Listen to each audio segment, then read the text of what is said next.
Welcome to the Power of One. Today, I am going to be speaking with Reverend Tamieka. She is a PK just like me, a preacher's kid. And today we're going to dive into what it's like to grow up in a Christian household, what it's like to be a Black woman and all the responsibilities we have and we carry and how we're able to press through each day. And we're going to talk about some of the trials and tribulations we face.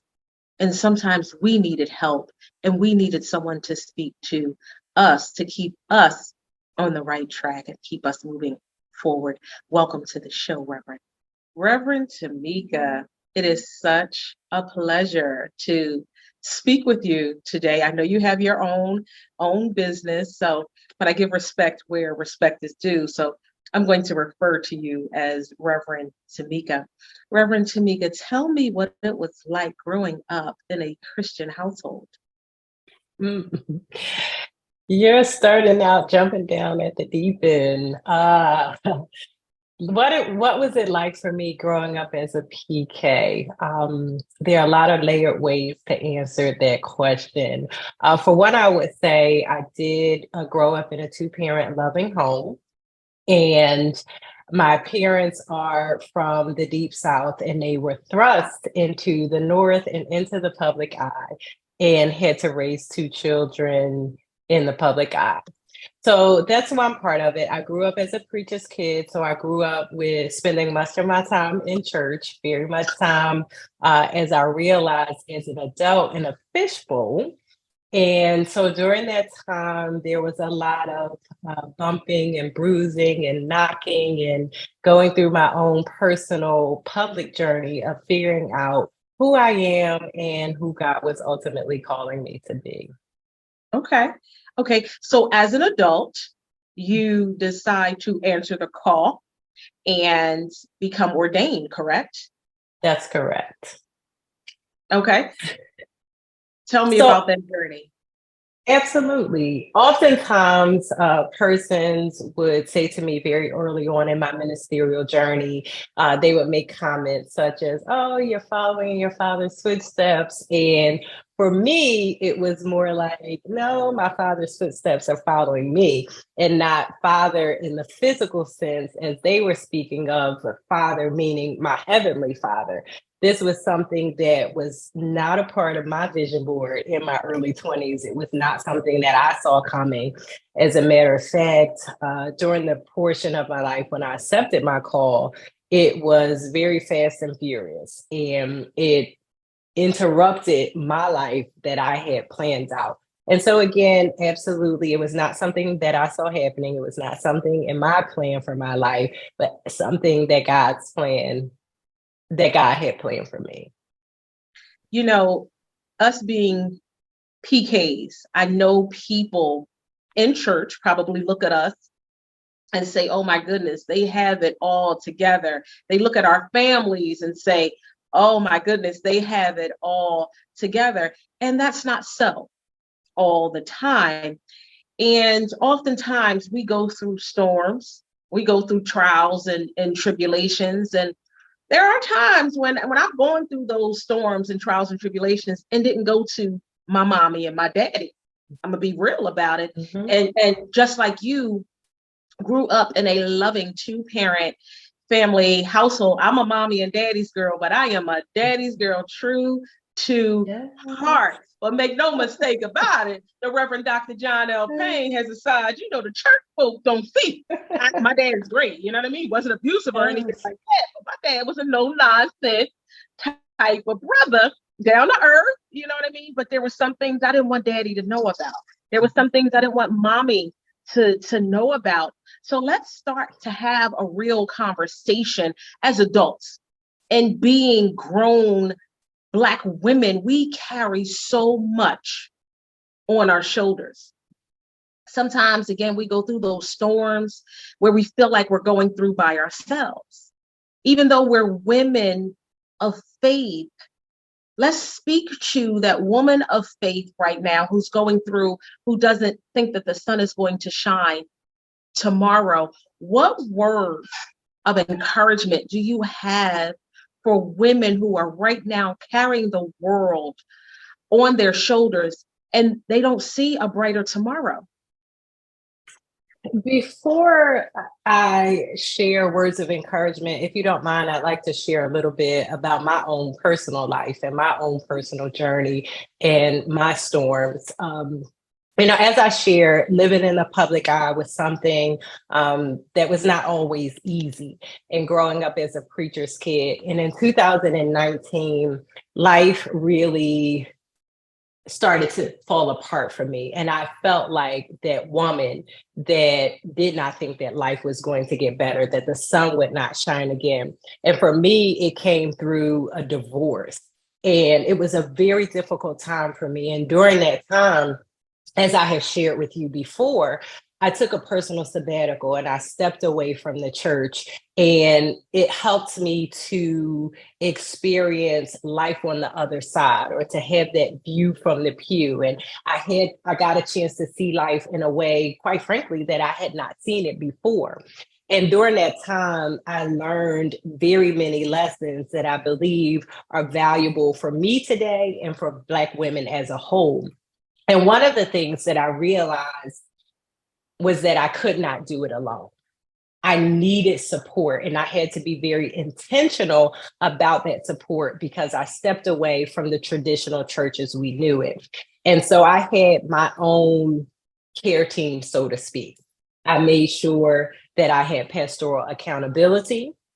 I had relational accountability. So there were God ordained friends that would uphold me and stand with me in these moments.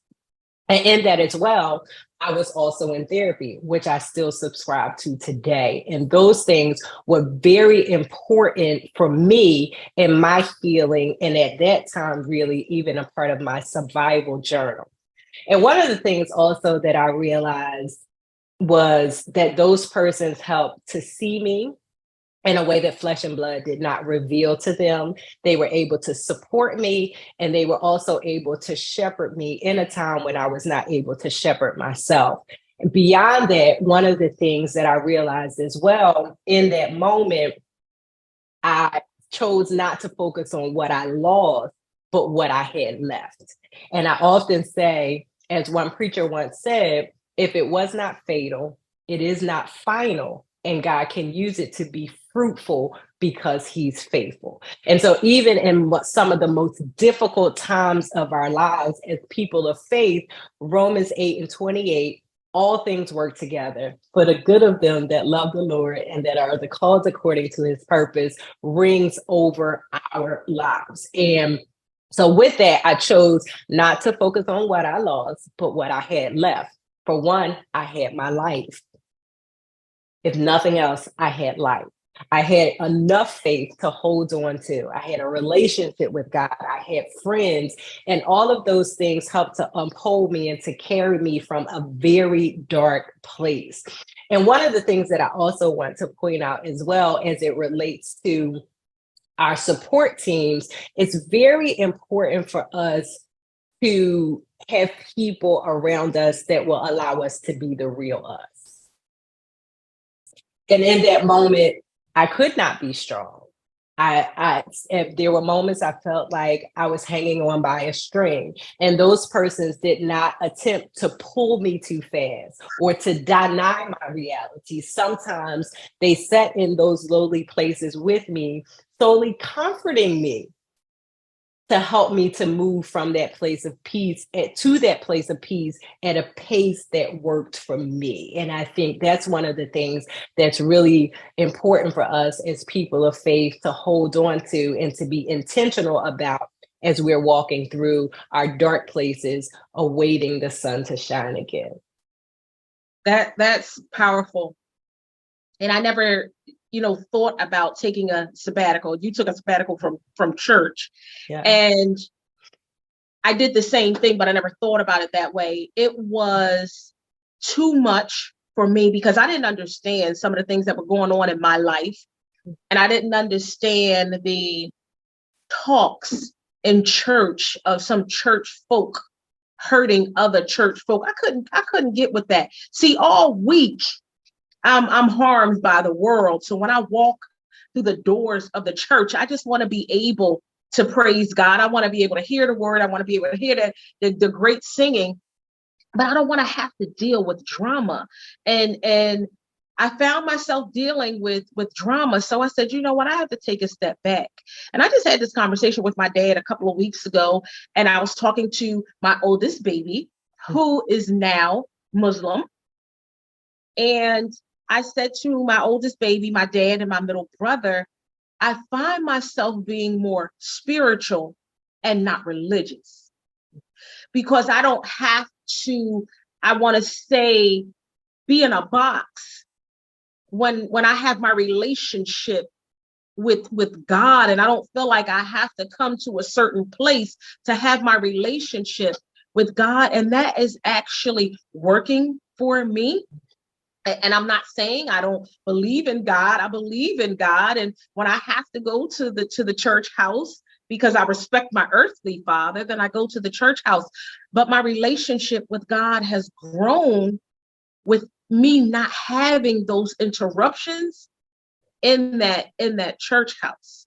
You know what I'm saying? So my dad, the beautiful part about my dad, he respects that. And he is allowing me to grow in a way that I need to grow, which is powerful, because I don't know if all reverend/daddies do that for their baby girls. Now, with you going through your rough time, Reverend, and you getting therapy, important, extremely important. And getting therapy does not show a sign of weakness. That shows that you know, I need help because I need to be built up. Were you depressed at any time? And with your depression, did it shut you down, or were you functioning depressed? That's a great question. And I think this is something that women in particular need to be especially mindful of. For me personally, I think it was a combination of both. There was one period when I really did not have the urge to get up. I really didn't have the mind to move. And there were times that I spent days in bed, or if I got out of bed, I spent that time on the sofa without showering. And, I did not really know myself that that's what it was, because it was easy for me to couch it behind or hide it behind needing a break or needing to rest. And unfortunately, I did not have someone that was close enough to me that felt comfortable calling it out to me. And then there was another period in my life that I was functionally depressed. I did not really have a great drive, and I really did not have a whole lot of hope. Yet I have children.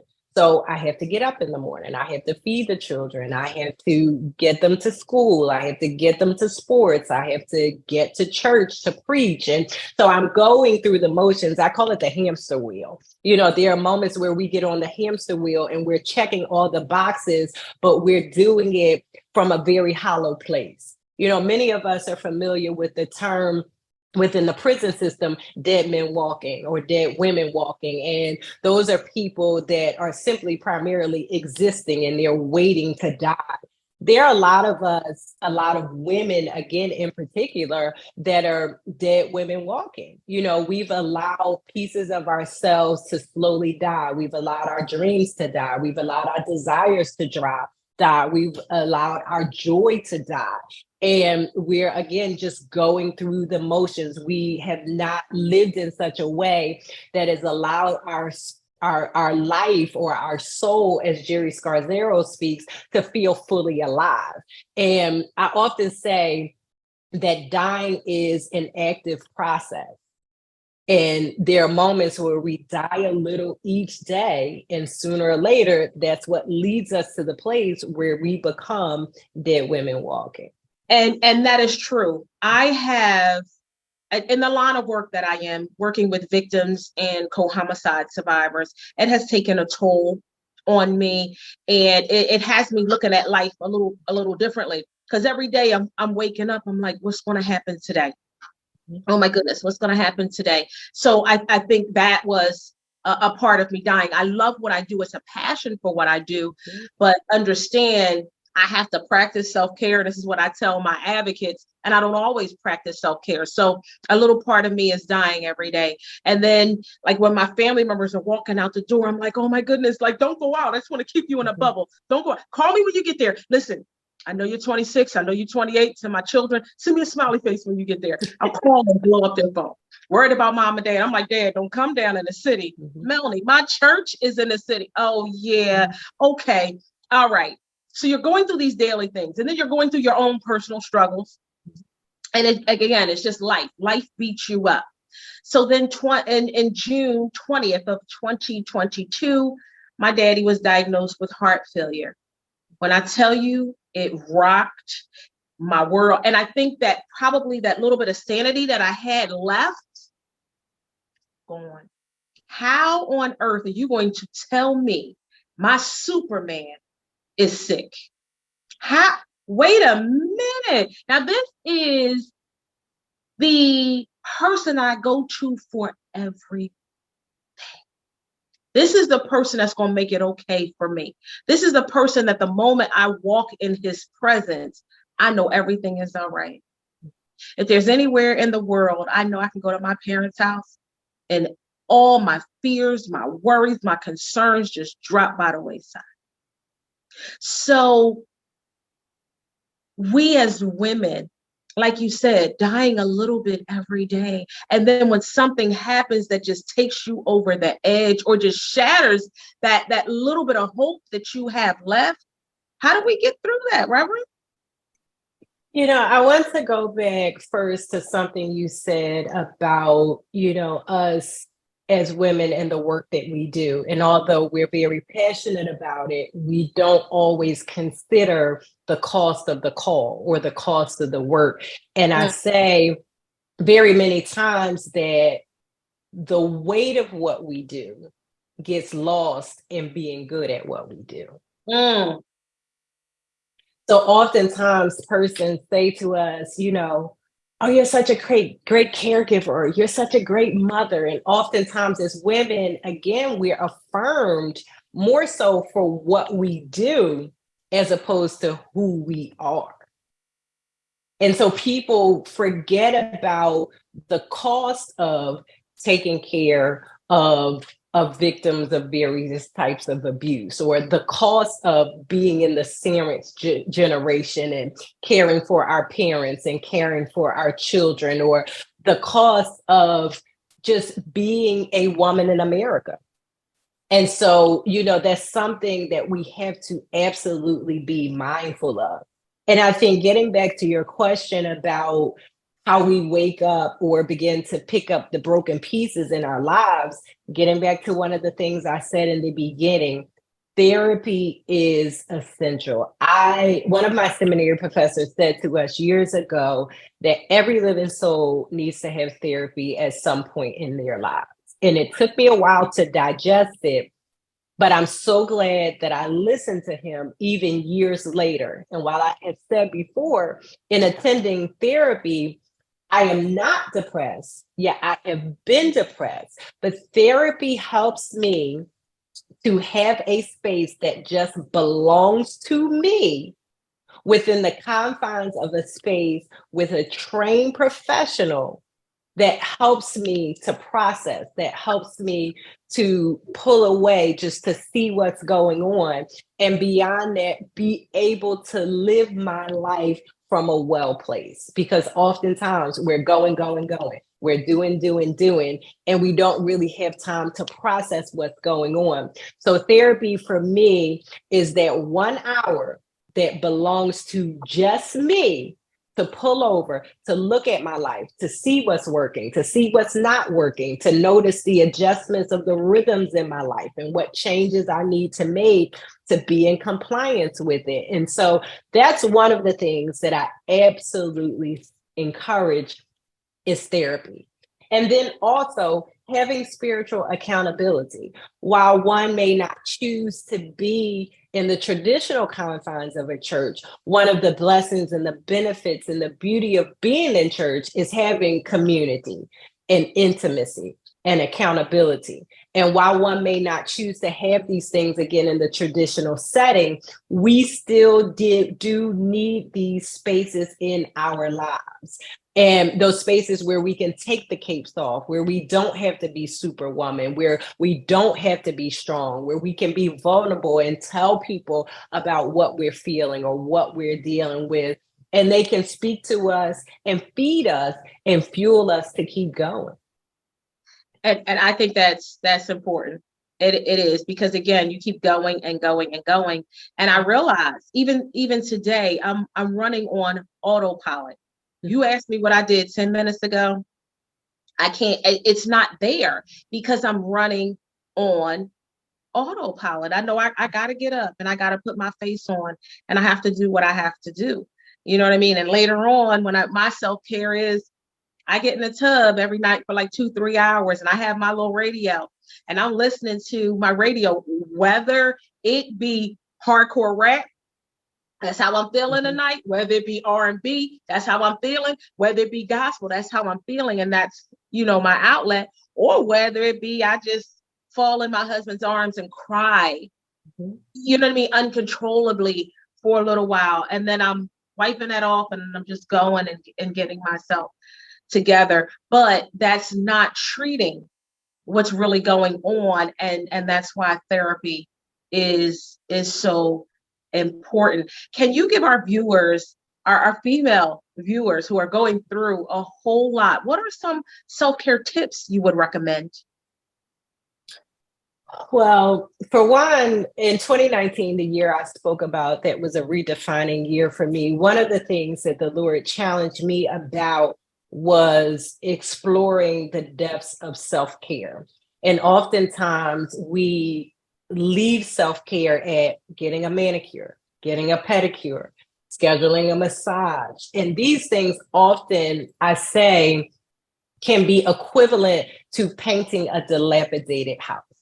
Because we do that well. We know how to, in the cosmetic industry in which we live, it makes it easy. We can put on the suit jacket and we can make up our faces and everything looks good on the outside. Yet, like you mentioned, there are times we're falling apart on the inside. And so one of the things that we really have to realize is that the depth, self-care is so much deeper than dealing with the surface. Self-care looks like saying no. Self-care looks like checking in with yourself to ask yourself about your bandwidth. There are times that I've learned not to give people an immediate yes. And so when persons ask me to do something that will require pouring from me or taking away from me, I pause and ask myself, what version of myself will I bring to this situation? The rested me, the irritable me, the annoyed me, the I don't really want to do this me. And so again, remembering that self-care is moving beyond the surface. Self-care is checking in with yourself, having those conversations with yourself, seeing what you feel, allowing yourself to be vulnerable, having those spaces like you mentioned with your husband. There are moments where you don't need any answers. You don't need any resolution. You don't need any advice. You just need to purge from simply just letting the tears flow, letting the emotions release. Because as women, we keep so many things bottled up. So having those persons as well, lastly, that we not only go to, but that they know us enough that they can come to us. I remember a few weeks ago, I was talking to my mother and I just said to her, I'm tired. I need a break. And she said to me, you go, go, go, go, go. I don't think you know how to stop. And she said something to me that I didn't even realize that I was doing. So again, she sees me in a way that flesh and blood does not reveal to her. And I trust her enough to call me out or to speak the truth in love about where I am in my life. So those are some of the things I believe that are really essential as it relates to checking in with ourselves in order to care for ourselves. And knowing as well, because as women, we take care of so many people. It's what we do. Even if we've not done it in the physical sense, we we nurture and we birth. We that's so much a part of our identity. And one of the things I learned as well is that there's a difference between caring and carrying. And I've learned how to care for people without carrying people, because carrying people causes an added weight in my life and weighs me down in a way that may not be ideally or necessary. And that's true. That is so true. And yes, go, go, go. I remember one year, my youngest baby gave me a gift certificate to a spa. So I went with his wife, and it was for an hour. But again, I'm that type of person. I don't know how to relax. That's just me. So I'm like, okay, like at the spa, and I'm like, okay. And I'm so newsy too. I'm like, okay, what you doing now? Why you need me to take this off? Like, okay, what you doing? We're like, what's going on? Like, I couldn't relax. So for that hour, I'm like, son, just give me, and it was expensive. I was like, no, just give me that $150, $200. I'm going to go buy some shoes. I'm giving me a cute outfit. I couldn't relax. I cannot relax like I'm always doing something. My husband, on the other hand, oh, he has relaxation down to a T. So, but we're like the total opposite. I can't relax. That's what it is. I go, go, go. And I think, in speaking to you, I will try to learn how to relax and how to learn how to relax my mind. That'll be a good self-care tip for me. Reverend, I thank you so much for joining me today. Please tell the viewers how they can get in contact with you, because you do have your own business, correct? Absolutely. I work with women in coaching and counseling, and you can reach me on Instagram at RevMsMom, RevMsMom, or you can email me at TamiekaNicole@iCloud.com. Thank you so much, Reverend. You are a beautiful woman inside and out. Thank you. Thank you so much for having me. This has been great.